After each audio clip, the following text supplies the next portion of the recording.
tambah banter ya. Kebakaran lahan yang terjadi di Blok Bantengan, Kabupaten Lumajang ini nampak dari kawasan Savana Bromo. Api diketahui membakar kawasan tersebut sejak Senin sore. Petugas gabungan dari Balai Besar Taman Nasional Bromo Tengger Semeru, TNBTS, BPBD Kabupaten Probolinggo, dan BPBD Provinsi Jawa Timur sempat memadamkan api agar tidak menjalar. Namun kondisi vegetasi yang kering karena musim kemarau membuat api terus menjalar. Hingga Selasa pagi, api masih membakar hingga merambat sampai ke Blok Watu Gede dan Bukit Teletabis. Info sementara titik api itu kan mulai dari pergerakannya dari wilayah Lumajang. Lumajang ya. Sekarang bergerak tadi pagi itu sebagian Bukit Teletabis sudah ada titik api juga. Kemungkinan mengalami pergerakan, tapi sebagian masih di wilayah Lumajang. Dengan sebagian kecil yang mulai masuk di wilayah Probolinggo. Di Bukit. Imbas kebakaran ini, Balai Besar TNBTS menutup sementara kawasan wisata dari pintu masuk Malang dan Lumajang. Sedangkan dari pintu masuk Cemoro, Lawang, Probolinggo, dan Tosari, Pasuruan masih dibuka. Namun demikian, wisatawan dan warga dilarang mendekati kawasan yang terbakar di area savana. Sementara proses pemadaman api masih terus berlangsung. Dari Probolinggo, Jawa Timur, Hana Purwadi, iNews melaporkan.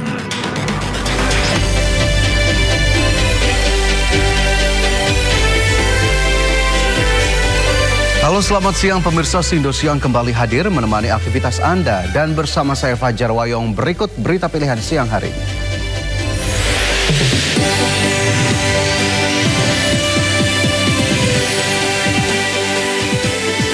Ancaman bom di Bandara Internasional I Gusti Ngurah Rai Bali dipastikan tidak benar alias hoax.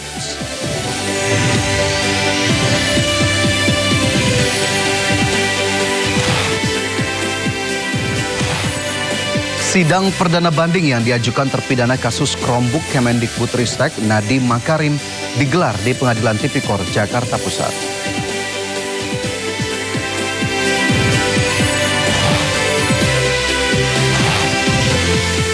Pemerintah Iran tanggapi pernyataan Presiden Republik Indonesia Prabowo Subianto soal nuklir.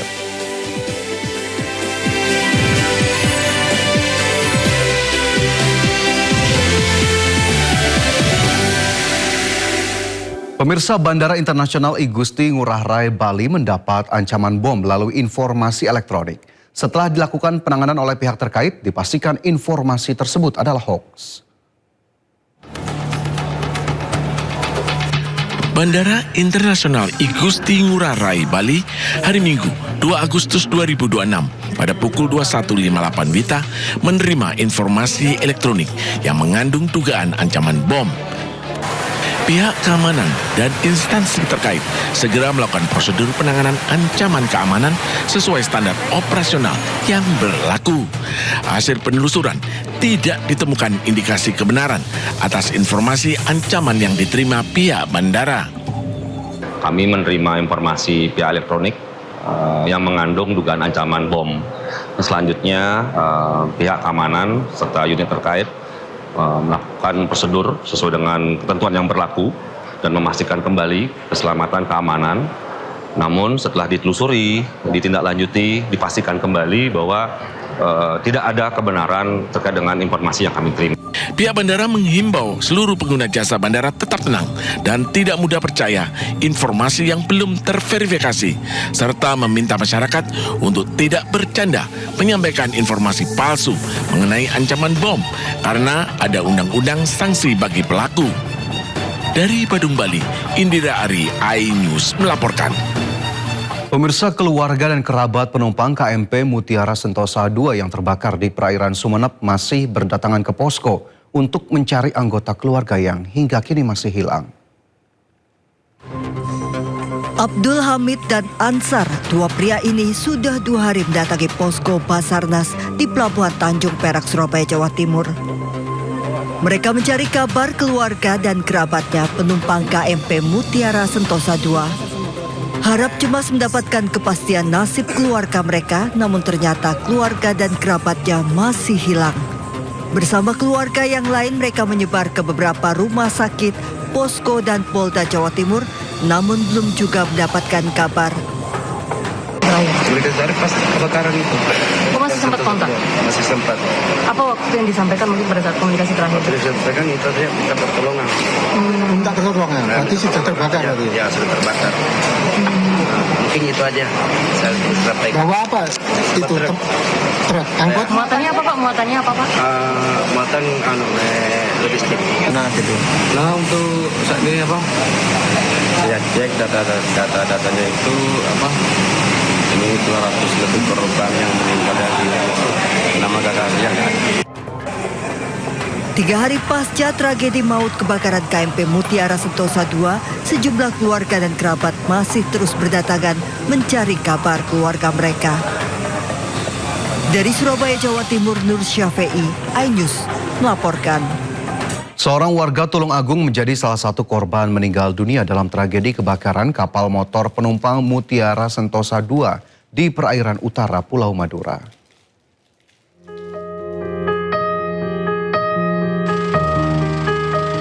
Sari Sukoco, 39 tahun, warga desa Sidorejo, Kecamatan Kauman, Kabupaten Tulungagung, Jawa Timur, menjadi salah satu korban meninggal dunia dalam kebakaran KMP Mutiara Sentosa II.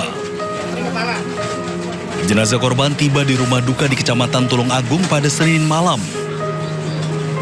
Saat kejadian, korban sedang menjalankan pekerjaannya sebagai sopir truk ekspedisi menuju Makassar. Korban berangkat bersama rekannya Bambang Susilo, warga desa Sobontoro, Tulungagung. Saat kebakaran semakin membesar, ia mengajak korban untuk melompat ke laut, tetapi korban hanya mengangguk sambil tersenyum. Menurut Bambang yang telah 8 tahun bekerja bersama, korban dikenal sebagai sosok yang tenang dalam bekerja. Ia juga mengungkapkan bahwa almarhum sempat bercerita memiliki rencana menikah pada tahun 2026 ini. Lompat ke air, saya duluan, beliaunya saya ajak, cuma mengganggu aja. Yuk, saya bilangin, Mas ayo nanti aja. Terus saya inisiatif, Mas saya turun duluan. Beliaunya cuma senyum sambil mengangguk, terus saya lompat itu Bang. Itu sudah pakai pelampung atau? Semuanya sudah pakai pelampung. Nah, orangnya beliaunya itu ya asik lah orangnya, santai aja gitu. Sempat ngobrol mau menikah loh? Iya, kita katanya tahun-tahun inilah gitu. Setelah disemayamkan di rumah duka selama sekitar 30 menit, jenazah korban dibawa ke tempat pemakaman umum desa Sidorejo untuk dikebumikan. Dari Tulungagung, Jawa Timur, Anang Agus Faisal, iNews melaporkan.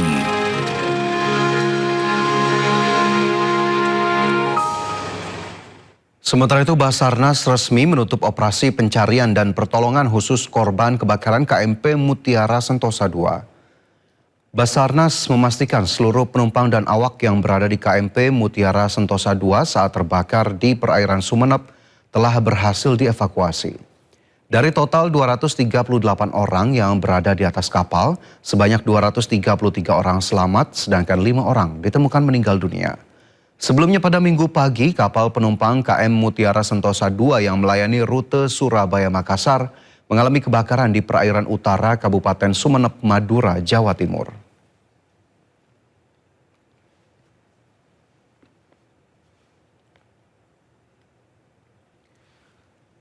Ahli waris korban tewas akibat kebakaran KM Mutiara Sentosa II mendapatkan santunan dari Jasa Raharja. Selain itu, korban selamat dan berada di rumah sakit juga mendapatkan biaya perawatan. Penyerahan santunan ahli waris korban kebakaran KM Mutiara Sentosa II oleh Jasa Raharja dilaksanakan di Rumah Sakit Bayangkara, Surabaya, Jawa Timur. Penyerahan santunan juga dihadiri Wakil Menteri Perhubungan Komjen Purnawirawan Suntana, Kepala Basarnas Marsikal Madya Muhammad Syafi'i, Kapolda Jatim Irjen Nanang Afianto, Direktur Utama PT Jasa Raharja Persero Muhammad Awaludin, serta Direktur Utama PT Jasa Raharja Putra Abdul Haris. Sesuai ketentuan, ahli waris korban meninggal dunia menerima santunan sebesar 50 juta rupiah, sedangkan korban luka-luka memperoleh jaminan biaya perawatan hingga 20 juta rupiah. Setiap korban, baik yang meninggal dunia ataupun yang mengalami luka-luka dan perawatan, mendapatkan hak korban bisa dipenuhi secara cepat, tepat, dan tanpa hambatan administratif yang diperlukan. Para ahli waris korban yang meninggal dunia menerima santunan sebesar 50 juta rupiah, sementara korban luka-luka memperoleh jaminan biaya perawatan hingga 20 juta rupiah. Kita beralih ke informasi lain, pemirsa. Seorang kreator konten bikin geram publik karena merekam seorang SPG pameran mobil tanpa izin dan minta uang jika ingin dihapus. Pemerintah tekankan etika dan perlindungan privasi di ruang publik. Ajang Gaikindo Indonesia International Auto Show atau GIAS ramai diperbincangkan gara-gara ulah seorang konten kreator. Berawal dari beredarnya video berjudul Cara Mendekati Cewek yang dibuat oleh konten kreator bernama Ebe Martono menampilkan interaksi seorang SPG perempuan. Melalui media sosial, korban mengaku tidak pernah memberikan persetujuan untuk direkam menggunakan kamera. Ia baru mengetahui dirinya menjadi objek konten setelah video tersebut beredar luas di media sosial. Korban sempat meminta agar video diturunkan, namun malah diminta bayar dengan alasan untuk ganti biaya produksi. Kasus ini membuat publik geram. Konten kreator dinilai melanggar etika dan melanggar privasi di ruang publik hingga membuat pemerintah dan DPR angkat bicara. Ini pelanggaran terhadap Undang-Undang PDP yang pertama, dan yang kedua adalah pelanggaran terhadap etika. Jadi tidak boleh ada orang yang merekam tanpa izin meskipun di ranah publik. Tindakan merekam seseorang secara diam-diam atau candid tanpa izin, apalagi dijadikan materi konten cara mendekati cewek untuk kepentingan komersial atau popularitas di media sosial adalah perbuatan yang tidak beretika dan melanggar hukum. Ramai memicu kecaman, pembuat konten Ebe Martono akhirnya meminta maaf dan langsung mengunci akun Instagramnya yang diikuti 200-an ribu follower. Saya ingin minta maaf atas semua kesalahan yang timbul dari kelakuan saya. Saya tidak membenarkan, saya hanya meminta maaf atas semua pihak yang merasa dirugikan. Kasus ini menjadi pengingat bahwa setiap orang memiliki hak atas privasi yang harus dihormati. Setiap pembuat konten harus meminta persetujuan sebelum merekam serta menyebarluaskan konten yang melibatkan orang lain. Tim Liputan iNews melaporkan. Tak ingin membahayakan anak-anak di kampungnya, seorang pemuda di Kecamatan Subang, Kabupaten Kuningan, Jawa Barat, rela diserang babi hutan hingga tubuhnya tersayat-sayat.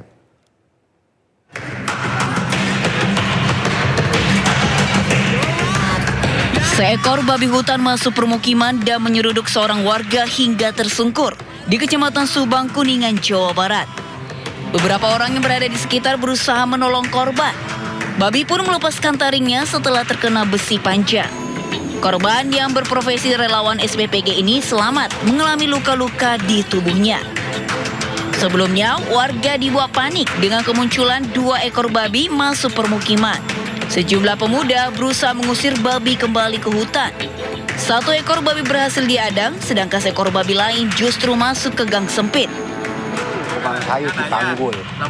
Meresahkan warga selama 2 hari terakhir, seekor buaya yang berkeliaran di tepi sungai Cimanciuri ini berhasil ditangkap warga yang merupakan seorang pawang.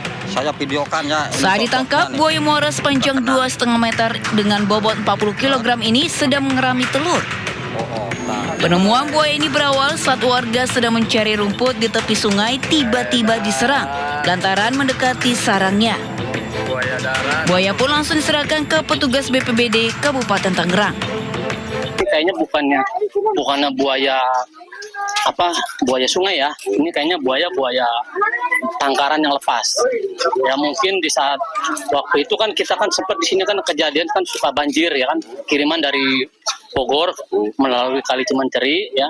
Mungkin dengan luapan, mungkin buaya ini buaya lepasan, mungkin kondisi dia mungkin sedang menelur gitu kan, sedang ada telurnya. Nah, akhirnya dia lari ke darat untuk membuat sarang. Selanjutnya, buaya ini akan diserahkan ke Badan Konservasi Sumber Daya Alam untuk dikarantina. Dari Kuningan, Jawa Barat dan Tangerang, Banten, Tim Liputan iNews melaporkan. Sidang pra-peradilan ketiga yang diajukan Roy Suryo terkait tuntutan ganti rugi atas penangkapan dan penahanan kembali digelar di Pengadilan Negeri Jakarta Selatan. Sidang yang digelar di PN Jakarta Selatan Selasa siang berlangsung singkat dengan agenda penyerahan berkas kesimpulan kedua belah pihak. Usai sidang, kuasa hukum Roy Suryo, Gafur Sangaji, menegaskan pra-peradilan ketiga hanya berfokus pada tuntutan ganti rugi sebagai konsekuensi dari putusan tersebut. Tim kuasa hukum Roy Suryo menyatakan menyerahkan sepenuhnya besaran ganti rugi kepada pertimbangan hakim. Sementara putusan permohonan pra-peradilan ketiga dijadwalkan pada Kamis 6 Agustus 2026.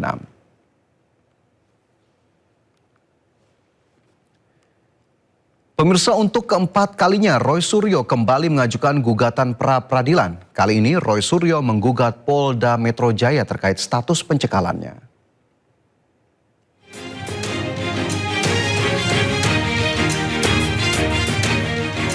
Tak berhenti, Roy Suryo kembali mengajukan gugatan pra-peradilan untuk yang keempat kalinya. Kali ini Roy Suryo menggugat pra-peradilan Polda Metro Jaya terkait status pencekalannya didaftarkan ke Pengadilan Negeri Jakarta Selatan. Sidang perdana akan digelar Jumat 7 Agustus. Roy Suryo meminta agar status pencekalan ke luar negeri terhadap dirinya segera dicabut. Roy menilai pencekalan terhadap dirinya layak diuji melalui mekanisme pra-peradilan. Kami memohonkan supaya permohonan kami terkait dengan pencekalan dicabut. Karena sampai hari ini Polda Metro Jaya belum memberikan klarifikasi apapun terkait dengan status pencekalan. Dan berdasarkan pasal 158 KUHP yang baru, di pasal 158 itu ada 9 item yang bisa diajukan permohonan pra-peradilan. Salah satu itemnya adalah terkait dengan pencekalan. Sebelumnya Roy Suryo sudah 3 kali mengajukan gugatan pra-peradilan. Pra-peradilan pertama, hakim mengabulkan sebagian gugatan Roy Suryo, menyatakan penggeledahan, penangkapan dan penahanannya tidak sah. Namun dalam pra-peradilan kedua, Roy Suryo harus menerima kekalahan. Roy Suryo dinilai sengaja memecah satu persatu dan menyalahgunakan pra-peradilan dengan tujuan menunda pokok perkara. Sementara pra-peradilan ketiga masih berlangsung, menggugat pra-peradilan Polda Metro Jaya untuk mengganti rugi 206 juta rupiah. Polda Metro Jaya menilai gugatan tersebut hanya berdasar pada penilaian sepihak dan tidak objektif. Dari Jakarta, Tim Liputan iNews melaporkan. Ketua Komisi 3 DPR RI Habibur Rahman menegaskan tidak ada surat presiden atau surpres terkait pergantian Kapolri. Ia mengatakan bahwa isu surpres terkait pergantian Kapolri tidaklah benar. Assalamualaikum warahmatullahi wabarakatuh. Saya Habibur Rahman, Ketua Komisi 3 DPR RI, menyampaikan klarifikasi bahwa tidak benar kalau dikatakan ada surat presiden kepada DPR RI yang berisi tentang pergantian Kapolri. Kami menghimbau kepada masyarakat agar jangan terpengaruh dengan isu-isu yang tidak benar dan tidak ada dasarnya. Kami benar-benar telah mengecek kepada pimpinan DPR, yang juga pimpinan DPR sudah mengecek kepada pihak terkait di istana bahwa memang tidak ada pengiriman surat presiden terkait pergantian Kapolri tersebut. Jadi saya pikir spekulasi terkait surpres tersebut baiknya disudahi. Terima kasih. Wassalamualaikum warahmatullahi wabarakatuh. Pemirsa, konten kreator atau YouTuber Muhammad Janah atau Big Mo ramai dikecam karena mengajak anak-anak mempromosikan sebuah produk rokok elektrik saat live streaming. Kasus ini dalam penyelidikan polisi. Inilah video live streaming di akun YouTuber Big Mo yang menuai kecaman luas dari masyarakat. Melalui live YouTube, Big Mo mempromosikan produk cairan rokok elektrik atau liquid vape kepada anak-anak. Big Mo bersama rekannya meminta kepada sejumlah anak-anak mengucapkan adlibs terkait produk liquid vape yang bekerja sama dengan dirinya. Tak berapa lama usai viral, warganet ramai-ramai meminta Komisi Perlindungan Anak Indonesia atau KPAI turun tangan. Publik menilai Big Mo perlu ditindak serius sesuai hukum di Indonesia. Adapun Polda Metro Jaya telah memulai menyelidiki kasus dan Big Mo sendiri sudah meminta maaf di akun YouTube-nya. Begitu aksinya membuat heboh publik.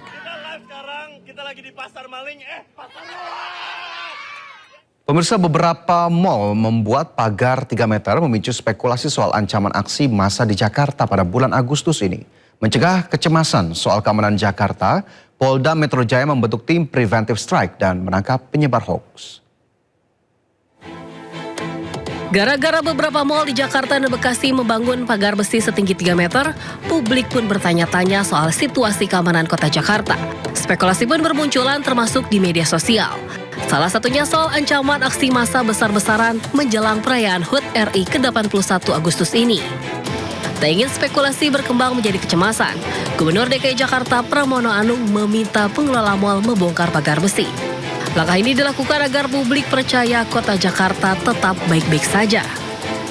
Tak cuma Pemprov yang langsung gerak cepat, Polda Metro Jaya juga membentuk tim preventive strike atau pencegah serangan untuk memastikan keamanan ibu kota. Kapolda Metro Jaya sudah menegaskan membentuk tim preventive strike yang terdiri dari Direktorat Operasional yang ada di Polda Metro Jaya. Jadi sudah melakukan mitigasi awal. Apabila ada kelompok-kelompok yang mencoba membuat kerusuhan, membuat situasi tidak nyaman dan aman di wilayah hukum Polda Metro Jaya, termasuk wilayah-wilayah penyangga, akan dilakukan tindakan tepat, tegas, dan terukur. Tak hanya membentuk tim khusus, patroli cyber Polda Metro Jaya juga menangkap seorang perempuan asal Ciamis, Jawa Barat yang menyebarkan konten hoax di TikTok soal demonstrasi besar di DPR di bulan Agustus ini. Pelaku juga mengajak 33.000 followersnya untuk mengikuti aksi massa. Polda Metro Jaya meminta masyarakat tetap tenang dan tidak termakan isu atau hoax soal kerusuhan aksi massa. Kepolisian memastikan terus melakukan patroli skala kecil hingga besar di Jakarta dan seluruh wilayah penyangga jelang perayaan HUT RI ke-81. Tim Liputan iNews melaporkan. Kita ke informasi selanjutnya, pemirsa. Kebakaran hutan dan lahan di wilayah Kalimantan terus meluas. Sejumlah petugas tumbang karena kelelahan dan terpapar asap saat melakukan pemadaman kebakaran.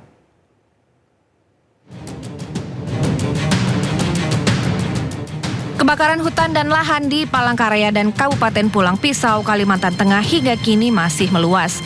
Cuaca panas serta angin kencang membuat api dengan cepat menjalar. Petugas gabungan terus berupaya memadamkan api agar tidak meluas. Banyaknya titik api yang bermunculan membuat petugas bekerja ekstra. Kondisi ini menyebabkan 5 petugas Dalkarhutla Dinas Kehutanan Kalimantan Tengah jatuh sakit. Petugas mengalami meriang, demam, sakit kepala hingga sesak nafas akibat kelelahan serta terpapar asap. Panas, jadi berkeringat. Jadi itu menyebabkan kadang ada yang suhunya rendah. Terus karena panas panas jadi bisa tinggi suhunya. Di Kabupaten Kota Waringin Timur, Kalimantan Tengah, jumlah titik panas hingga Selasa petang mencapai 62 titik.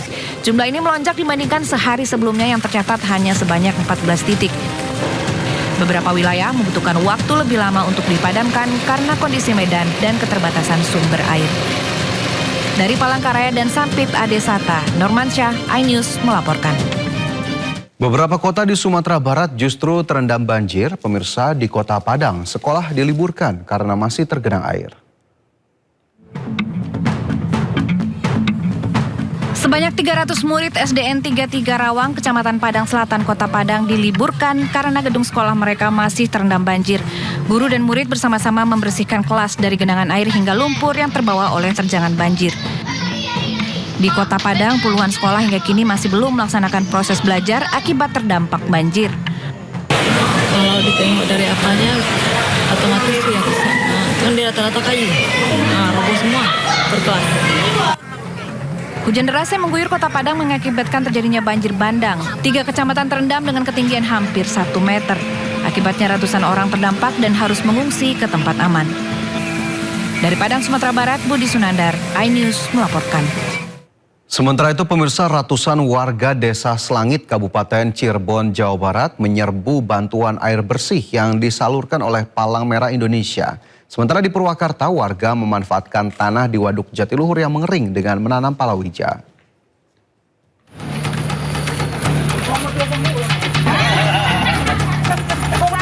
Warga Desa Selangit, Kabupaten Cirebon, Jawa Barat menyerbu truk bantuan air bersih yang dikirim Palang Merah Indonesia. Mereka membawa jeriken, galon, hingga ember untuk menampung air bersih.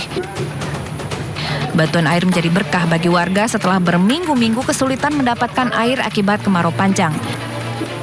Di Desa Selangit, PMI membagikan 4.000 liter air bersih ke sejumlah blok yang terdampak krisis air. Kemarau yang melanda Kabupaten Purwakarta, Jawa Barat selama beberapa bulan terakhir membuat permukaan air Waduk Jatiluhur terus menyusut. Kondisi ini kemudian dimanfaatkan warga untuk menggarap lahan yang muncul akibat surutnya air dengan menanam berbagai jenis tanaman palawija. Sendiri bukan? Bukan, lahan POJ. POJ, lahan sumbangan ya mah. Tapi kalau surut airnya dikebunin gitu. Kalau banjir ya nggak apa-apa gitu. jadi warga sudah biasa ya Pak? Sudah biasa di sini, iya. Surutnya permukaan air Waduk Jatiluhur di setiap musim kemarau menjadi kesempatan bagi warga untuk bercocok tanam. Meski hanya bersifat sementara, lahan ini mampu memberikan tambahan pangan serta pendapatan bagi masyarakat sekitar. Tim Liputan iNews melaporkan. Pemirsa, akibat akses jalan tanah yang rusak parah, seorang paman nekat membawa jasad keponakannya menggunakan sepeda motor.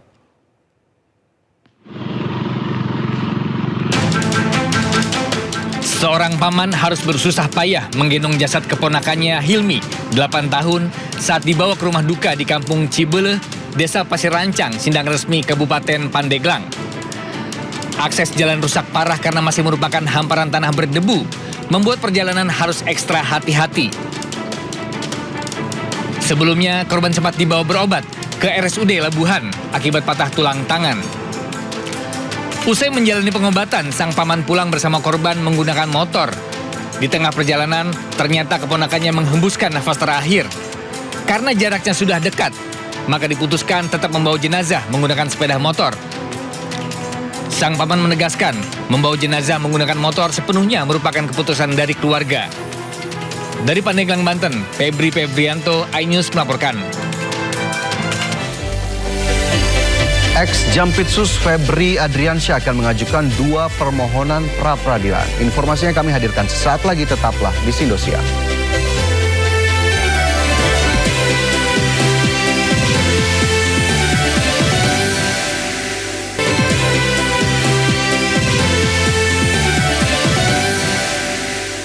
Masih bersama kami di Sindo Siang, pemirsa, KPK menahan 3 tersangka kasus dugaan korupsi terkait pengadaan digitalisasi SPBU Pertamina tahun 2018-2023.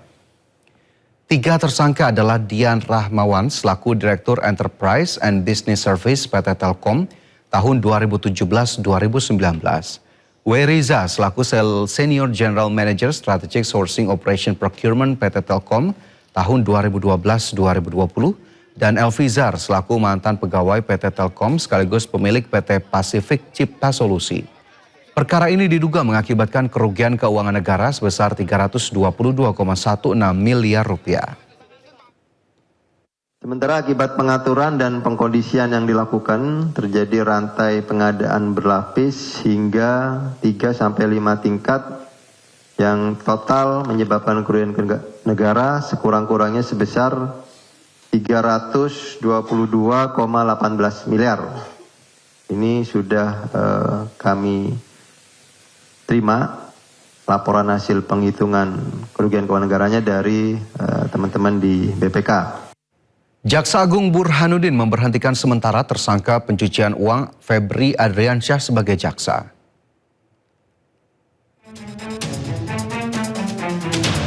Febri Adriansyah terus menelan pil pahit.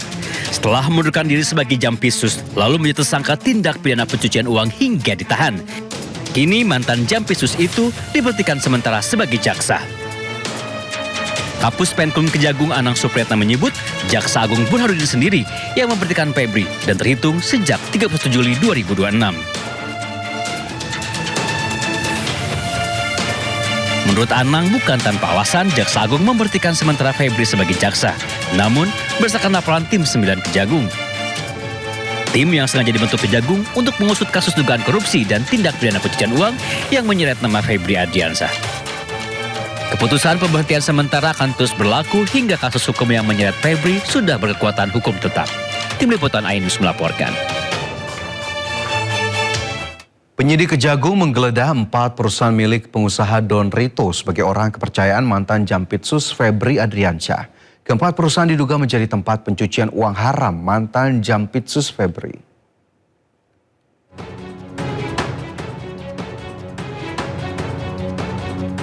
Setelah pekan lalu, penyidik Kejaksaan Agung menggeledah rumah pribadi ex-Jampitsus tersangka dugaan pencucian uang Febri Adriansyah. Senin 3 Agustus, tim 9 Kejaksaan Agung juga menggeledah 4 perusahaan milik tersangka Don Rito yang diduga menjadi tempat pencucian uang di Jakarta Selatan dan Depok. Tim 9 menggeledah 4 perusahaan milik tersangka Don Rito yang diduga menjadi tempat pencucian uang. Penggeledahan ini untuk melacak aset dan aliran dana yang berkaitan dengan para tersangka. Penyidik juga menggeledah rumah tersangka lainnya Nurman Herin di Depok. Selain penggeledahan, tim 9 Kejaksaan Agung juga memeriksa 4 saksi untuk memperoleh alat bukti, memperjelas konstruksi perkara, dan penelusuran aset yang berkaitan dari tindak pidana. Seluruh tindakan penyidikan tersebut telah dilakukan berdasarkan ketentuan acara yang berlaku dan merupakan bagian dari upaya penyidik untuk memperoleh alat bukti, memperjelas konstruksi perkara, serta melakukan penelusuran terhadap aset-aset yang diduga berasal dari hasil tindak pidana. Sementara itu, perlawanan dilakukan kubu Febri Adriansyah dengan mengajukan 2 pra-peradilan terkait penetapan tersangka dugaan TPPU dan penahanan.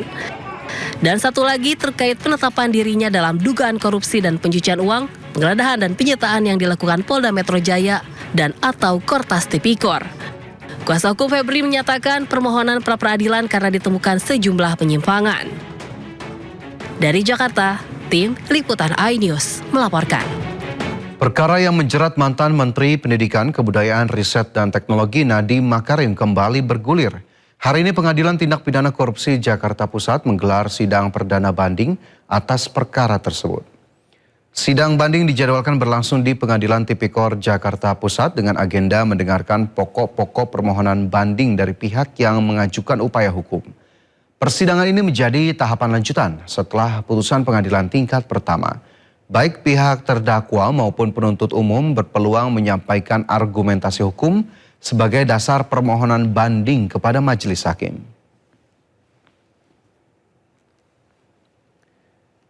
Ya, pemirsa, sidang perdana banding atas mantan Mendikbudristek Nadiem Makarim digelar hari ini. Lantas seperti apa jalannya persidangan dan perkembangan terbaru terkait dengan kasus tersebut? Kita langsung bergabung dengan rekan Selena Utomo yang saat ini berada di Pengadilan Tipikor Jakarta Pusat. Selena, seperti apa agenda sidang hari ini?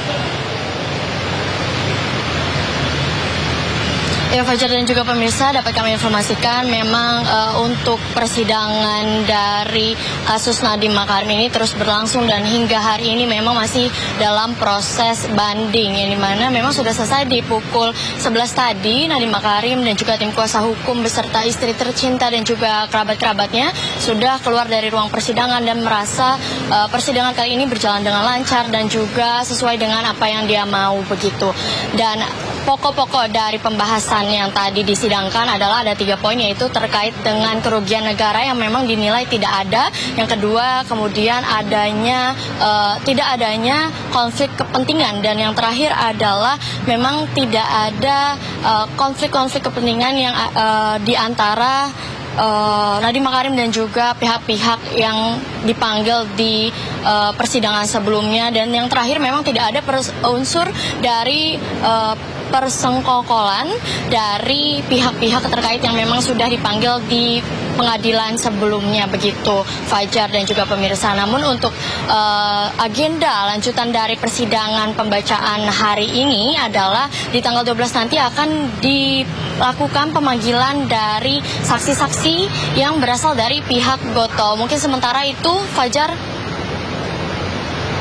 Baik, tentu kita nantikan bagaimana kemudian jalannya sidang hari ini dan tentu kami tunggu kembali update-nya terkait dengan jalannya sidang di hari ini. Terima kasih Selena atas laporannya langsung dari Pengadilan Tipikor Jakarta Pusat. Selamat bertugas kembali.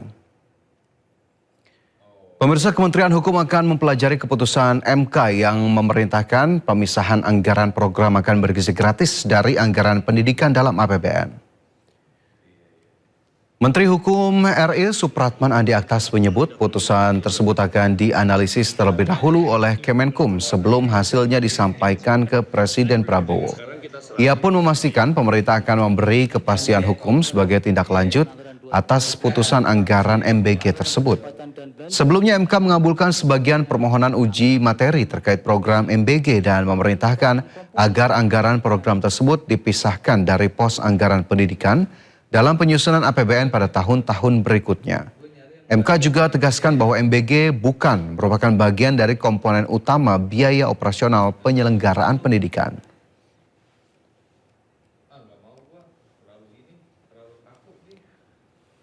Pemirsa, Badan Gizi Nasional mencopot 137 kepala satuan pelayanan pemenuhan gizi atau SPPG yang tersebar di sejumlah daerah. Sanksi ini dijatuhkan kepada kepala SPPG yang terbukti melakukan pelanggaran, mulai dari kasus keracunan makanan hingga dugaan penyimpangan pengelolaan keuangan. Badan Gizi Nasional mencopot 137 kepala satuan pelayanan pemenuhan gizi atau SPPG yang tersebar di sejumlah daerah sebagai bagian dari penegakan disiplin dalam pelaksanaan program makan bergizi gratis. Sanksi dijatuhkan kepada kepala SPPG yang terbukti melakukan pelanggaran, mulai dari kasus keracunan makanan hingga dugaan penyimpangan pengelolaan keuangan. Kepala BGN Sudaryono menegaskan BGN menerapkan kebijakan tanpa toleransi terhadap setiap pelanggaran yang berpotensi membahayakan penerima manfaat maupun merugikan keuangan negara.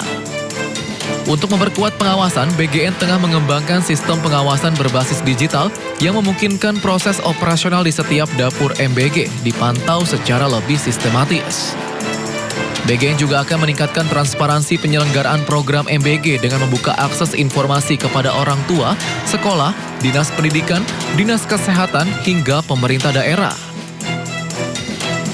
Dan per hari ini, ya, saya sebagai Kepala Badan Gizi Nasional telah mencopot 137 kepala dapur di seluruh Indonesia. Yang jelas kami zero toleran terhadap keracunan, zero toleran terhadap tindakan korupsi, hengki-pengki, ngantit uang, dan lain-lain, itu kita zero toleran. Dan kami telah menyiapkan suatu sistem mekanisme di mana ya trust is good, tapi control is better. Langkah penegakan disiplin yang dibarengi penguatan sistem pengawasan dan keterbukaan informasi diharapkan dapat memperbaiki tata kelola program MBG, sekaligus meminimalkan risiko terulangnya kasus keracunan maupun penyimpangan dalam pengelolaan program. Pemirsa, setelah Peri Warjio mundur sebagai Gubernur Bank Indonesia, beredar kabar bahwa Bank Indonesia akan berada di bawah Kementerian Keuangan. Isu tersebut memicu kekhawatiran bahwa BI akan dipaksa mencetak uang untuk membiayai proyek APBN. Menteri Keuangan Purbaya Yudi Sadewa pun angkat bicara.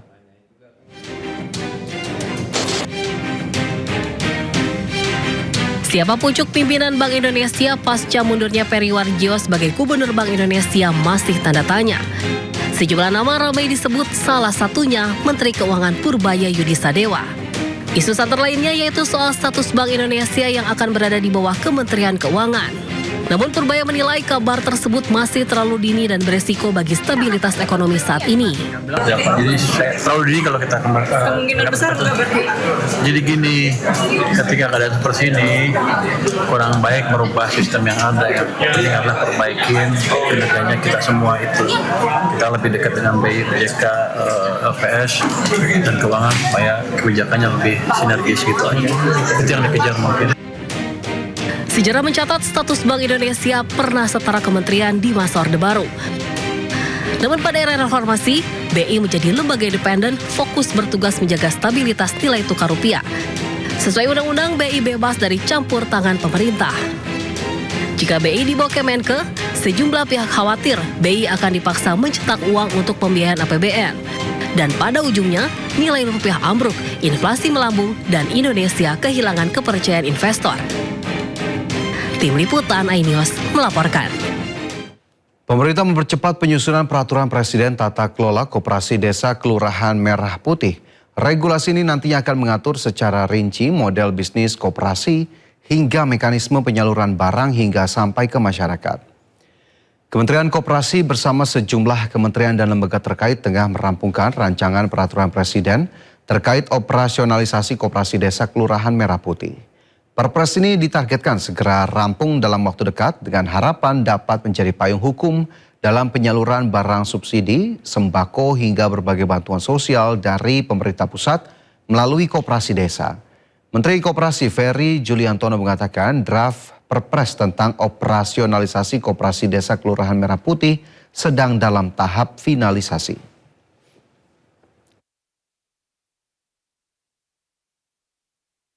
Ya, pemirsa, Koperasi Desa Merah Putih selalu menjadi pembicaraan hangat setelah viral dengan bangunan-bangunannya di wilayah terpencil. Kini gaji manajer Kopdes sebesar 2 digit alias sekitar 16 juta rupiah dan ditanggung APBN mencuat ke permukaan. Kabar gaji manajer Kopdes Merah Putih beredar luas dan viral di media sosial. Besaran nominal gaji 2 digit disebut-sebut akan diberikan kepada calon pemimpin koperasi yang telah menjalani pelatihan ala militer. Bukan hanya perbandingan gaji yang jadi perbincangan publik, namun beban anggaran gaji mereka juga akan menjadi tanggungan APBN selama 2 tahun. Menteri Koperasi Ferry Juliantono mengiyakan gaji manajer Kopdes akan dibiayai melalui APBN pada awal masa operasional selama 2 tahun sebelum dialihkan kepada masing-masing koperasi. Ferry mengatakan skema penggajian manajer KDMP akan diatur melalui peraturan presiden tentang tata kelola Koperasi Desa Merah Putih. Sementara gaji pengelola koperasi lainnya akan digunakan dari pendapatan masing-masing koperasi. Sedangkan anggota koperasi akan memperoleh pendapatan dari pembagian sisa hasil usaha.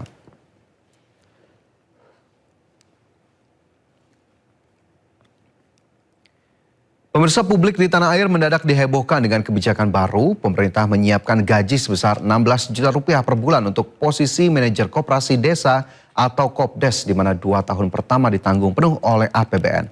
Angka ini sontak memicu perdebatan. Apakah ini terobosan untuk mendongkrak ekonomi akar rumput atau justru berisiko menjadi beban baru keuangan negara? Dan hari ini kita sudah terhubung dengan Strategic Research Manager Core Indonesia Yusuf Manilat, dan kami juga sempat menghubungi Bakom RI untuk mewakili pemerintah namun berhalangan hadir.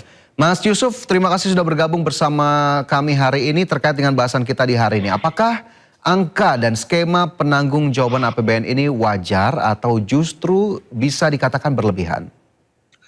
Iya, saya kira kalau kita bicara angkanya, sebenarnya kan angkanya masih digodok ya. Angka 16 juta yang sedang ramai diperbincangkan di publik ini merupakan angka yang belum pasti dan nantinya ini akan kembali berubah. Sebelumnya juga kita pernah dengar angka untuk gaji Kopdes Merah Putih juga 2 digit tapi lebih rendah dari angka 16 juta yang sedang kita diskusikan pada hari ini. Tetapi apapun itu, memang kalau kita lihat untuk angkanya relatif besar untuk katakanlah dikaitkan dengan angka untuk gaji, terutama sebagai lembaga baru ya, lembaga baru yang cukup dinamis atau cukup berbeda antara satu koperasi dengan koperasi yang lain. Hitung-hitungan sederhana, kalau katakanlah misalnya ya kita beranggapan ternyata benar 16 juta itu diberikan kepada manajer dari gaji Koperasi Desa Merah Putih, kebutuhan anggarannya itu bisa hingga 5 sampai dengan 6 triliun setiap tahunnya.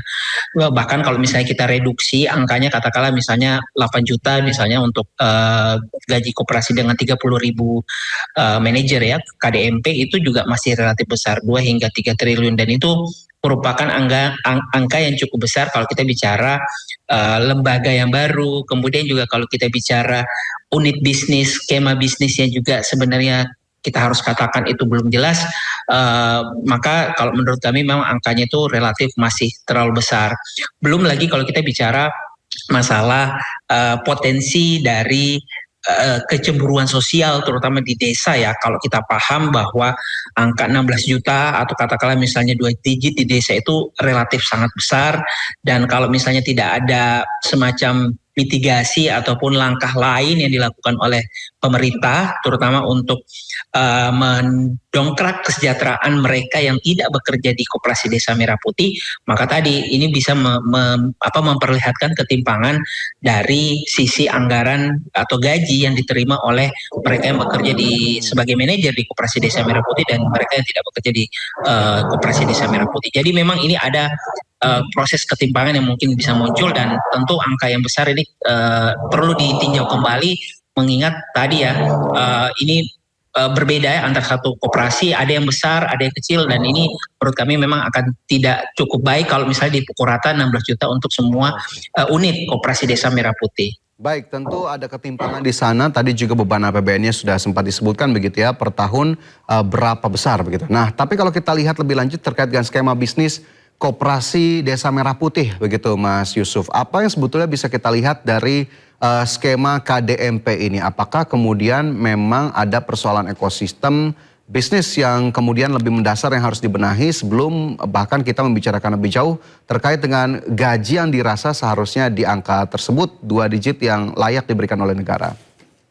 Iya, kalau kita bicara skema bisnis memang belum terlalu terlihat jelas ya. Karena kalau dilihat dari unit yang sudah terbangun saat ini, artinya bentuk dari KDMP ini bentuknya lebih kepada seperti retail modern ya, yang menjual berbagai macam produk kebutuhan sehari-hari. Padahal kalau kita ingat dulu di awal disebutkan sebenarnya KDMP ini nantinya akan menampung produk-produk yang dihasilkan di desa tersebut, sehingga rantai pasok ataupun nilai jual dari petani itu bisa relatif lebih baik. Tujuan akhirnya itu sebenarnya untuk meningkatkan kesejahteraan para pekerja di desa. Tapi kalau kita lihat sekali lagi unit bisnis yang berdiri saat ini itu masih relatif jauh dari tujuan awal. Hal lain yang juga tidak kalah penting kalau kita ikuti juga sempat kemarin ada beberapa isu KDMP juga akan diarahkan untuk mengelola tambang. Itu juga agak melenceng jauh dari tujuan awal yang sebenarnya kita pernah dengar ya terkait pendirian atau skema bisnis yang diharapkan dengan adanya KDMP ini. Praktik lain yang juga perlu kita kritisi dari adanya KDMP adalah lokasi ya. Kalau saya kira ini sudah sangat sering kita temui di media sosial, lokasi KDMP ini kerap kali tidak berada pada posisi yang cukup strategis, bahkan ada posisinya itu jauh dari masyarakat. Padahal kalau kita kembalikan terhadap tujuan bisnis awal dari KDMP ini adalah unit yang sebenarnya harusnya dekat dengan masyarakat. Jadi kalau menurut kami tujuan awal dari pendirian KDMP itu sendiri sebenarnya relatif melenceng dari unit atau contoh ya KDMP yang sudah dibangun saat ini. Kita berharap nanti ada semacam rekonsiliasi untuk memastikan kembali apa sih sebenarnya tujuan dari pendirian KDMP ini, dan yang tidak kalah penting juga adalah bagaimana skema yang nantinya bisa diharapkan dari KDMP dengan unit-unit bisnis yang juga ada di desa, sehingga KDMP ini tidak mematikan unit-unit bisnis di desa yang sebelumnya sudah ada. Seperti itu Mas Fajar. Oke, cukup banyak begitu ya catatannya, apalagi kita tahu kemarin juga ada beredar kabar satu koperasi desa Merah Putih bahkan di Jakarta hanya mengalami untung tidak sampai 100.000 begitu ya dalam 6 bulan operasional. Kalau kita lihat lebih lanjut begitu ya terkait dengan program koperasi desa Merah Putih yang kita tahu ini merupakan program prioritas Presiden Prabowo Subianto. Kalau kita dari kacamata fiskalnya sendiri, Mas Yusuf mungkin bisa lebih digali kembali. Sebetulnya apa risiko fiskal yang harus diwaspadai jika program ini tidak diimbangi dengan pengawasan ketat di lapangan? Yang pasti tadi masalah kalau kita bicara gaji yang nantinya ditanggung ya oleh APBN melalui Agrinas, terutama di 2 tahun awal. Di tahun ketiga kalau menurut rancangan itu nantinya tidak akan ditanggung APBN lagi. Tapi pertanyaannya adalah apakah kemudian semua koperasi itu akan untung di tahun ketiga sehingga dia bisa menopang unit usahanya sendiri. Kalau melihat dari pengalaman koperasi-koperasi yang sudah ada sebelumnya ini akan cukup menantang. Sehingga kalau kita bicara beban, kalau misalnya tidak ada batasan yang jelas, tidak ada aturan yang jelas terkait seberapa lama kemudian APBN perlu dilibatkan dalam pembangunan ataupun tahap operasional koperasi desa Merah Putih, ini akan menjadi semacam beban, baik itu beban yang terlihat karena APBN nantinya harus mengalokasikan dana atau anggaran yang diperuntukkan khusus untuk operasional koperasi desa Merah Putih, ataupun menjadi beban yang terselubung atau tidak terlihat secara clear gitu ya. Artinya ketika misalnya ada permasalahan yang muncul di koperasi desa Merah Putih, ini akan memberikan keharusan ataupun dorongan pemerintah menggunakan APBN dalam tanda kutip menyelamatkan koperasi desa Merah Putih. Nah ini jadi kalau menurut kami perlu dipertegas dulu bahwa sampai sejauh mana batasan-batasan APBN ini perlu terlibat dan seberapa lama APBN itu perlu bisa digunakan dalam tadi ya menopang proses pembangunan ataupun operasional dari koperasi desa Merah Putih, karena kita paham sendiri bahwa APBN kita saat ini pun sebenarnya ruang geraknya cukup tidak fleksibel gitu. Selain Koperasi Desa Merah Putih, kita juga paham bersama ada program lain MBG yang juga tidak juga menggunakan anggaran yang tidak sedikit gitu ya, cukup besar. Jadi saya kira itulah batasan-batasan yang perlu dipertegas, dan juga tadi ya masalah unit bisnisnya, skema bisnisnya juga harus dijelaskan sehingga nanti tidak ada semacam beban terselubung yang kemudian nanti bisa memberatkan APBN dalam jangka menengah hingga panjang. Oke, tidak memberatkan jangka menengah hingga panjang, batasan-batasan dari penggunaan APBN juga harus diberikan secara jelas. Mungkin terakhir Mas Yusuf, apa kemudian rekomendasi dari KOR Indonesia agar kemudian kebijakan ini tidak menjadi blunder anggaran? Ya, kalau kita misalnya kembalikan gitu ya, terkait tadi topik gaji misalnya, menurut kami perlu dikembalikan bahwa upah itu disesuaikan dengan upah minimum yang ada di daerah di mana KDMP ini berada, dan disesuaikan dengan keuntungan dari KDMP itu sendiri. Jadi itu juga kemudian bisa mendorong sistem insentif yang mendorong yang menjalankan KDMP ini bisa lebih semangat untuk mencari unit bisnis yang memungkinkan seperti itu. Jadi saya kira itu yang perlu dipertegas. Kemudian juga jangan disamakan perlakuan antara satu Koperasi Desa Merah Putih dengan Koperasi Desa Merah Putih yang lain gitu. Harus ada batasan terkait berapa anggaran harus diberikan gitu ya. Saya kira kemudian tidak semua Koperasi Desa Merah Putih itu sifatnya besar gitu ya. Ada juga mungkin yang sifatnya tidak terlalu besar atau kecil, dan makanya karena terjadi perbedaan antara KDMP 1 dan KDMP 2 itu juga harus distinguish, dibedakan antara anggaran diberikan antara satu KDMP dengan KDMP yang lain. Jadi kita tidak boleh memukul rata gitu ya pemberian anggaran antar semua KDMP, tetapi kita lihat dulu nih unit bisnisnya apa, kemudian dia nanti perjalanannya seperti apa, ada sistem reward and punishment juga gitu ya. Artinya kalau misalnya nanti ada KDMP yang katakanlah dalam 1 atau makan 2 tahun itu tidak untung atau merugi, itu pemerintah juga perlu evaluasi. Bahkan mengambil langkah tegas katakanlah misalnya untuk menutup gitu. Itu yang perlu dipertegas agar tadi ya tidak membebani baik secara langsung maupun tidak langsung kepada pemerintah melalui APBN.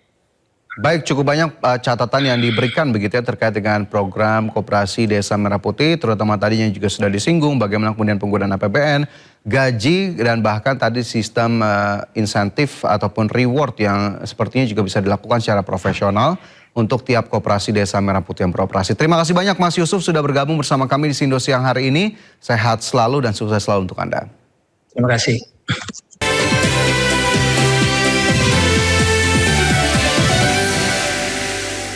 Terima kasih Anda masih bersama kami. Pemirsa, kebakaran hutan terjadi di Amerika Serikat dan merambat hingga ke permukiman warga di ibu kota Washington. Petugas pemadam kebakaran di Spokane County, Washington berjibaku memadamkan api yang menyambar permukiman warga akibat kebakaran hutan yang meluas. Menurut pihak berwenang, lebih dari 700 bangunan telah hancur dan lebih dari 8.000 hektar lahan terbakar sejak kebakaran melanda Fairview dan Old Trails, Spokane, Sabtu lalu. Kebakaran juga membuat 65.000 orang dievakuasi di seluruh Spokane County.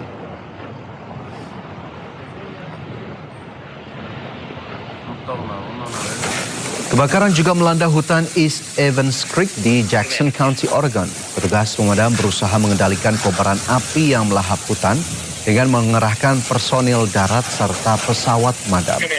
Kebakaran hutan juga melanda beberapa negara bagian di bagian barat Amerika Serikat, termasuk California, Idaho, Montana, dan Washington.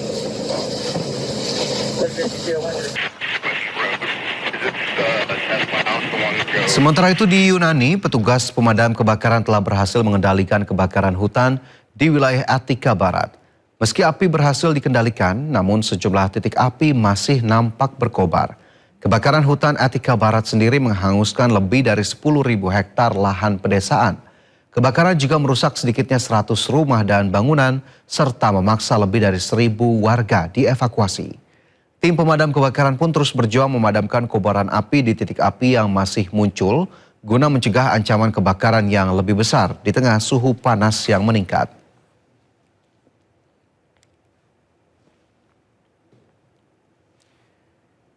Pemirsa, para pencari suaka dari Gaza termasuk di antara ribuan migran yang terdampar di wilayah kantong Spanyol di Ceuta. Seorang warga Palestina mengatakan bahwa ia melarikan diri dari Gaza dan mencapai Maroko sebelum melakukan perjalanan berbahaya ke Ceuta. Warga Gaza menghabiskan waktu berbulan-bulan untuk mencapai Spanyol. Pencari suaka Palestina mengatakan perang dan krisis kemanusiaan di Gaza memaksanya mencari perlindungan di Eropa. Mereka termasuk di antara puluhan ribu orang yang terjebak dalam gelombang migrasi terbesar yang pernah tercatat di Ceuta, Spanyol.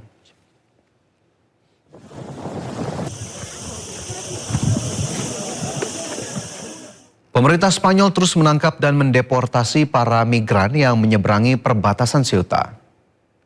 Tentara Spanyol menangkap sekelompok migran yang masuk secara ilegal ke Ceuta ke dalam bus di pantai El Trampolin di Ceuta pada hari Minggu.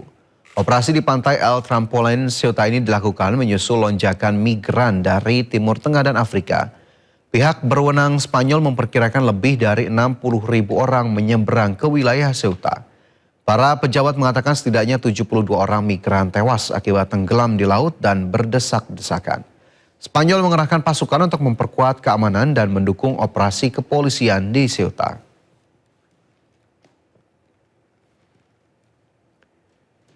Pemirsa, hingga kini kondisi di Selat Hormuz masih panas. Iran membantah adanya kesepakatan untuk membuka kembali jalur perdagangan strategis tersebut. Saat ini kapal-kapal masih mengantre untuk bisa melintasi Selat Hormuz. Kantor berita Fars Iran mengutip beberapa sumber yang membantah adanya kesepakatan untuk membuka kembali jalur strategis tersebut. Iran memastikan kondisi ini tidak berubah. Sumber militer Iran mengatakan bahwa jalur air akan tetap ditutup selama tindakan dan provokasi yang dilakukan oleh Amerika Serikat. Kapal hanya diizinkan melewati rute yang ditentukan oleh Angkatan Laut Iran dengan izin. Rute lain dipastikan tidak aman. Presiden Amerika Serikat Donald Trump mengatakan telah menghentikan serangan yang direncanakan terhadap Iran. Tak hanya itu, Teheran dan negara-negara Timur Tengah lainnya telah meminta waktu untuk mencapai kesepakatan.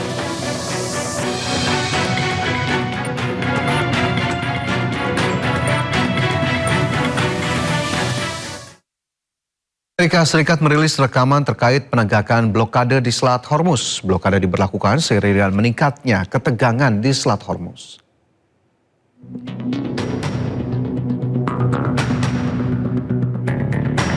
Militer AS telah merilis rekaman yang menunjukkan penegakan blokade maritimnya terhadap Iran. Rekaman yang dirilis Komando Pusat AS CENTCOM diduga menampilkan transmisi radio dari seorang perwira militer AS yang memerintahkan sebuah kapal yang tidak disebutkan namanya untuk mengubah haluan. Captain, you are requested to alter course to 190. If you do not comply, we will compel compliance with force. This is Warship 45. We will monitor your course for compliance at this time. Warship 45 standing by on 16 out. CENTCOM juga mencatat hingga 3 Agustus, pasukan AS telah mengalihkan rute 44 kapal komersial, termasuk melumpuhkan 2 kapal dan menaiki 2 kapal lain selama operasi penegakan blokade terhadap Iran. Blokade diberlakukan setelah Amerika Serikat melancarkan serangan terhadap target-target Iran, termasuk fasilitas nuklir pada bulan Juni menyusul kegagalan negosiasi tidak langsung antara Washington dan Teheran. Sejak itu, pasukan Angkatan Laut Amerika Serikat telah meningkatkan patroli di Teluk dan perairan sekitarnya. Presiden Amerika Serikat Donald Trump menyebut Amerika tidak akan membiarkan Iran mengambil kendali atas Selat Hormuz. Sementara Iran mengecam dugaan rencana Amerika Serikat menguasai Selat Hormuz dan merebut cadangan energi Iran.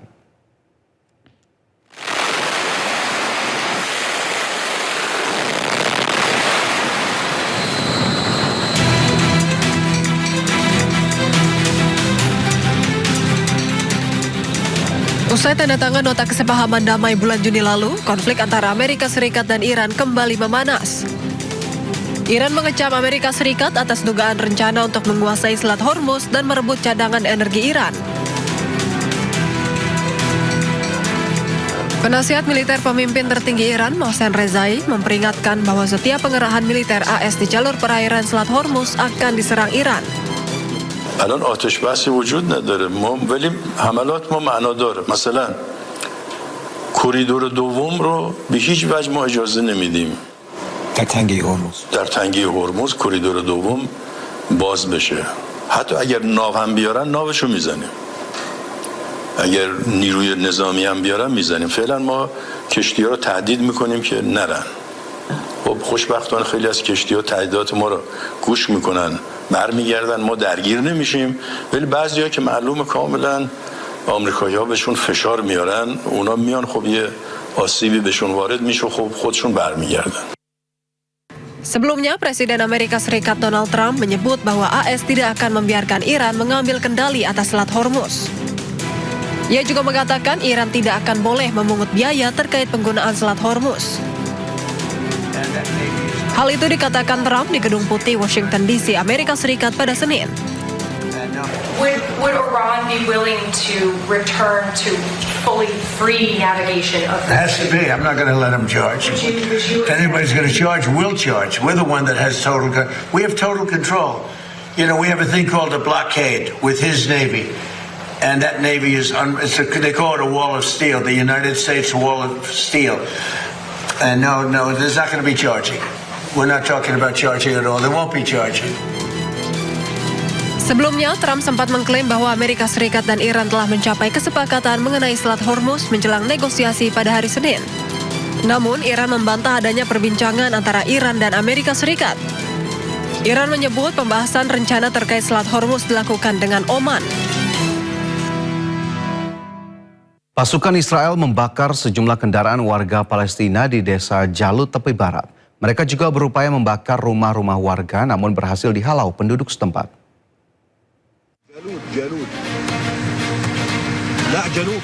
Pasukan Israel dilaporkan membakar kendaraan warga Palestina di tepi barat pada Selasa. Sedikitnya 3 kendaraan dibakar dalam serangan pasukan Israel di desa Jalut Selatan kota Nablus yang diduduki. Media Iran melaporkan pasukan Israel juga berupaya membakar rumah-rumah warga namun berhasil dihalau oleh penduduk setempat. Belum ada informasi resmi terkait adanya korban jiwa maupun luka-luka. Hingga kini pihak berwenang Israel belum memberikan pernyataan resmi terkait insiden tersebut. Ratusan anak mengikuti lomba maraton anak yatim Palestina. Kegiatan ini diharapkan dapat memberikan dukungan psikologis dan emosional bagi anak-anak yatim piatu di Gaza.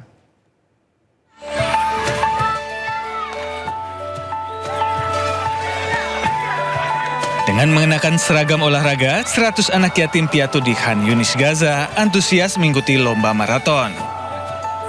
Memulai start dari lingkungan Al-Amal di utara Khan Yunis, dengan semangat mereka berlari menuju Rumah Sakit Bulan Sabit Merah Palestina. 3 pelari tercepat memperoleh penghargaan berupa medali. Salah satu peserta termuda, Sarah Kanan, mengatakan bahwa lomba maraton ini memberikan anak-anak kesempatan untuk sejenak lepas dari trauma perang.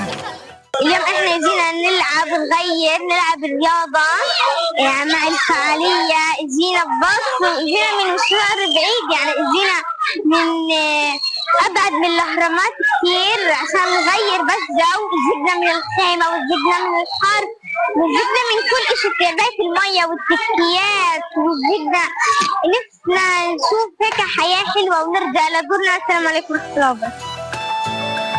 Lomba maraton ini diselenggarakan oleh pemerintah Kota Khan Yunis dan Yayasan Kemanusiaan Indonesia INH. Tagrid Abdullah, juru bicara media Yayasan Kemanusiaan Indonesia INH, menekankan pentingnya dukungan psikologis dan emosional bagi anak-anak yatim piatu di Gaza. لأنه فئة الأيتام هي الأشد احتياج، هم اللي فقدوا العائلة وفقدوا الاحتضان وفقدوا حضن الأم أو الأب، محتاجين إنه ندعمهم نفسيا ومعنويا ونركز على احتياجاتهم. Menurut sumber media Palestina, jumlah anak yatim piatu di Gaza telah meningkat dari 22.000 sebelum perang menjadi sekitar 40.000.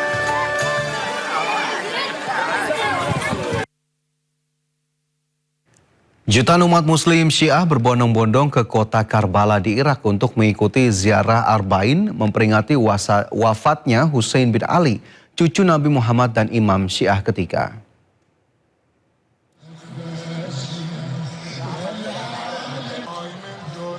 Para peziarah mengenakan pakaian hitam sambil membawa bendera dan spanduk membadati jalan menuju lokasi ziarah di kota Karbala, Irak. Para jemaah ini datang untuk melakukan ziarah Arba'in, sebuah peringatan besar ia menandai 40 hari setelah wafatnya Husain bin Ali, cucu Nabi Muhammad sekaligus Imam Syiah ketiga. هاي الرسالة هي تورثناها من أجدادنا آبائنا اجت لنا وندزها أو نسلمها بيد أولادنا وأحفادنا. هاي رسالة الحق، رسالة الحسين ضحى بدمه وبعائلته في سبيل إحياء رسالة محمد وآل محمد. Media melaporkan jumlah peziarah dari luar Irak yang mengikuti Arba'in mencapai lebih dari 4 juta orang. Setiap tahun jutaan umat berjalan menuju Karbala, termasuk banyak yang menempuh perjalanan sekitar 80 km dari Najaf dengan berjalan kaki selama beberapa hari. Sementara pemerintah Irak mengerahkan pasukan keamanan gabungan untuk menjaga keamanan serta mengatur arus jutaan pengunjung. Pemirsa, Kedutaan Besar Iran tegas menyatakan negaranya tidak pernah memiliki dan mengembangkan senjata nuklir. Hal ini menanggapi pernyataan Presiden Prabowo Subianto sebelumnya yang menyebut Iran memiliki senjata nuklir. Dalam keterangan di akun media sosial, Kedubes Iran menegaskan Iran tidak pernah mengejar kepemilikan senjata nuklir dan tidak akan pernah melakukannya. Pasalnya Iran memiliki 3 patokan pengembangan nuklir, yakni fatwa pemimpin Iran mengharamkan senjata nuklir, senjata pemusnah massal tidak pernah memiliki tempat dalam doktrin pertahanan Iran, dan teknologi nuklir dimanfaatkan bagi kepentingan energi, kesehatan, dan penelitian. Dijalankan berada di pengawasan Badan Energi Atom Internasional.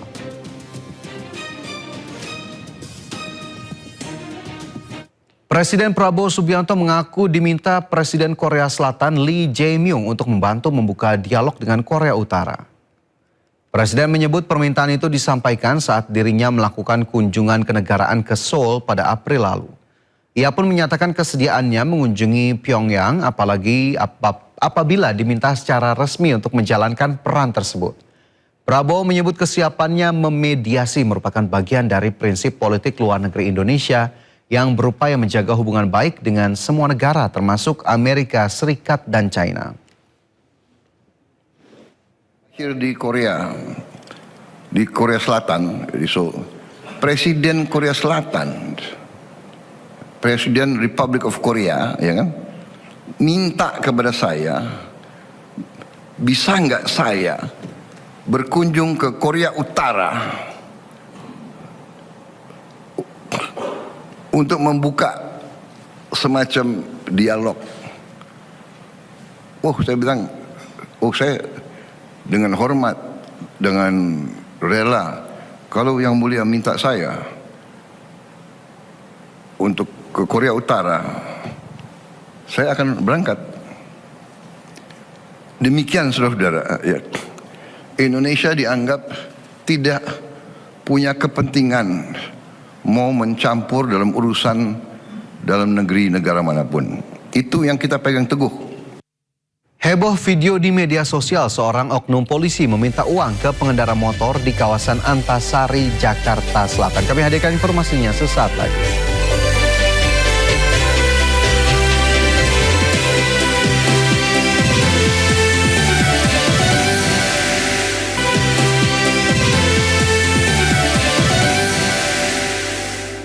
Pemirsa, heboh video di media sosial seorang polisi meminta uang ke pengendara motor di kawasan Antasari, Jakarta Selatan.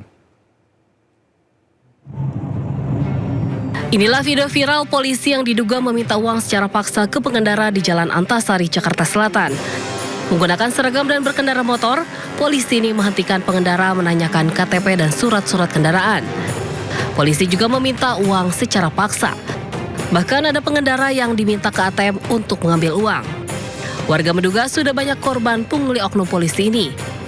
Awalnya warga mengira pelaku merupakan polisi gadungan. Namun belakangan diketahui pelaku merupakan polisi aktif.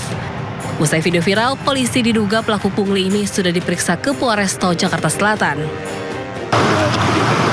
Selagi kita tidak salah, tidak akan memberi uang kepada polisi tersebut. Nggak usah. Perlu diperbaiki itu, citra polisi harus dijaga. Penegak hukum memang wajib menertibkan anggotanya. Warga berharap oknum polisi pelaku pungli mendapat sanksi tegas untuk menjadi contoh penegakan disiplin bagi seluruh jajaran anggota kepolisian. Dari Jakarta, Helmi Sajangbati, iNews melaporkan.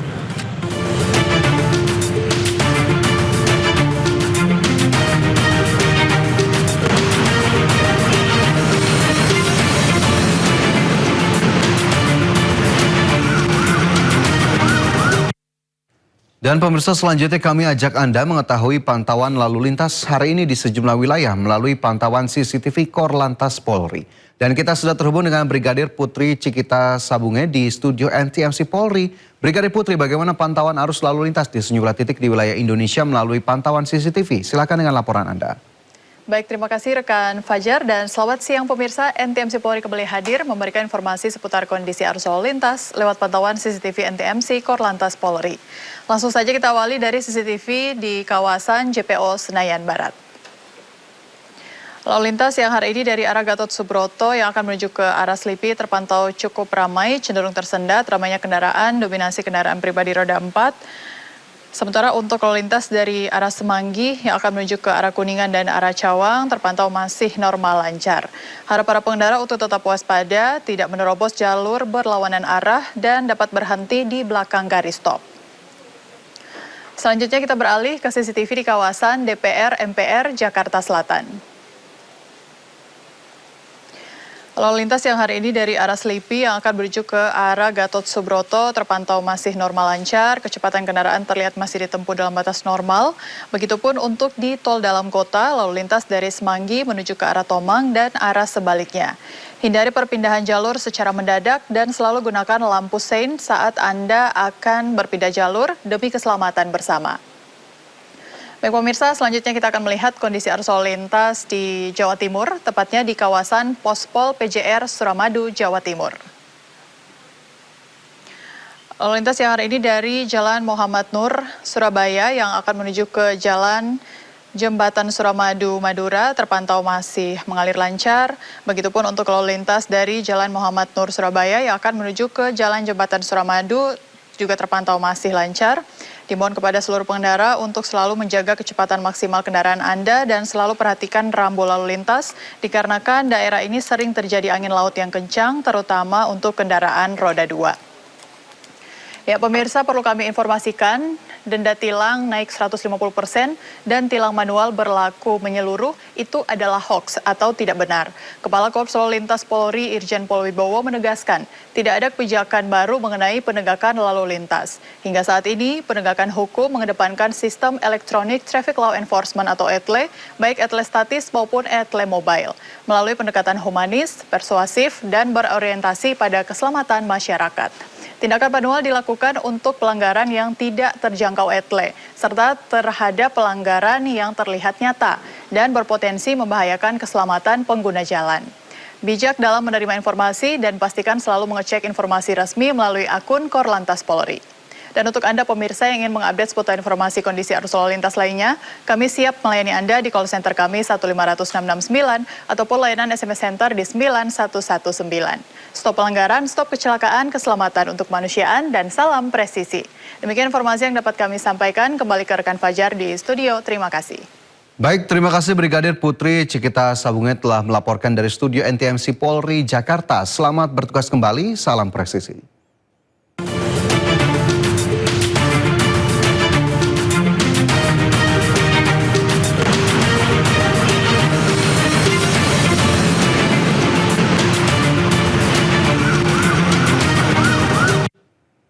Kita ke informasi selanjutnya, pemirsa. Myanmar membantai Laos pada lanjutan Grup B ASEAN Hyundai Cup 2026. The White Angels menang telak dengan skor akhir 7-2 atas tim Timsat.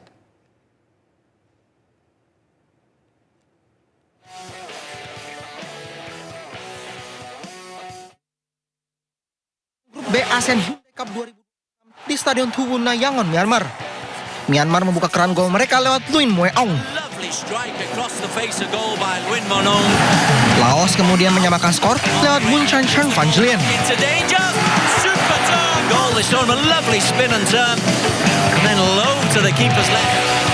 Memasuki menit ke-20, tuan rumah kembali unggul berkat Win Naintun. Hong Kong Lane with the assist. Namun tim tamu lagi-lagi menyamakan skor 3 menit berselang dengan gol dari sang Vilai Putavong. Away far too easily. There's no cover from So. Pada menit ke-41 Naintun mencetak gol keduanya dan membawa Myanmar lagi-lagi memimpin.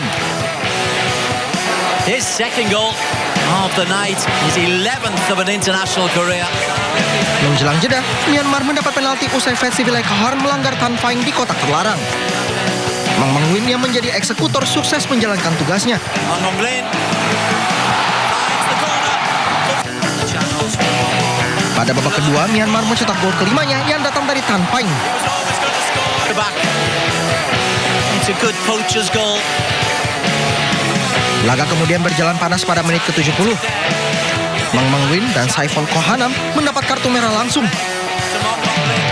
Keduanya diusir wasit usai melakukan tindakan tidak sportif. Kedua tim pada akhirnya sama-sama bermain dengan 10 orang. Lalu pada menit ke-81 Myanmar terus melanjutkan dominasi mereka dengan gol ke-6 yang datang dari Hien Tet Aum.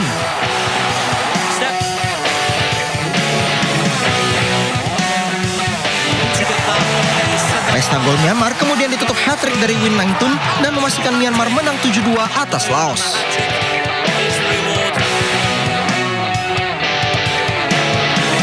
Hasil ini membuat Myanmar di posisi kedua dengan 6 poin sedangkan Laos menjadi juru kunci tanpa poin.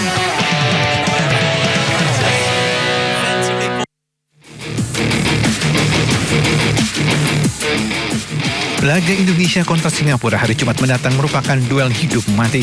Jika ingin lolos ke semifinal, skuad Garuda wajib menang di Stadion Jalan Besar Singapura. Tentu tidak mudah bagi pasukan John Hartman untuk menaklukkan The Lions. Apalagi pasukan pelatih Gavin Lee tersebut punya keuntungan bermain di kandang. Selain itu, untuk mengamankan tiket keempat besar, Singapura hanya butuh hasil imbang. Menilik rekor pertemuan kedua tim di Piala AFF sepanjang 14 tahun terakhir, Indonesia memang lebih unggul. 5 pertemuan terakhir misalnya, Indonesia mencatat 3 kali menang, sekali seri, dan sekali kalah. Pertemuan terakhir Desember 2021, Indonesia menang 4-2. A mistake from Hassan, and Isaac said he was absolutely outstanding. Namun perjuangan di lapangan tentu tidak hanya bersandar pada data statistik. Di ASEAN Hyundai Cup 2026, Singapura adalah tim kuda hitam setelah membukukan 2 kali menang dan sekali seri. Saat bertandang ke Vietnam, Singapura mampu meredam sang juara bertahan. Tampil di kandang sendiri dengan misi balas dendam serta hanya butuh hasil seri, Singapura dipastikan tampil habis-habisan.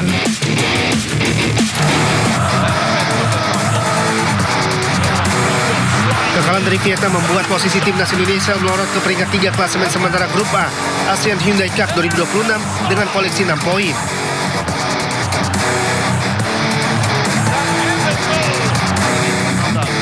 Sementara Vietnam memimpin klasemen dengan 7 poin. Unggul selisih gol atas Singapura yang menempel di posisi kedua. Hasil tersebut membuat laga terakhir menjadi penentu nasib skuad Garuda. Indonesia akan bertandang ke markas Singapura di Jalan Besar Stadium pada Jumat 7 Agustus mendatang. 3 poin menjadi harga mati bagi pasukan Garuda untuk memastikan tiket ke babak semifinal. Hasil imbang apalagi kekalahan memaksa Indonesia mengakhiri perjuangan lebih cepat di ajang ASEAN Hyundai Cup 2026.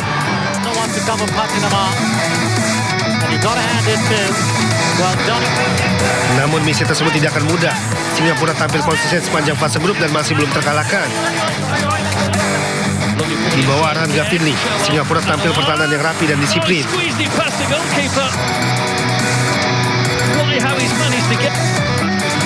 Jarak antara ini terjaga dengan baik sehingga menyulitkan lawan untuk menciptakan peluang bersih.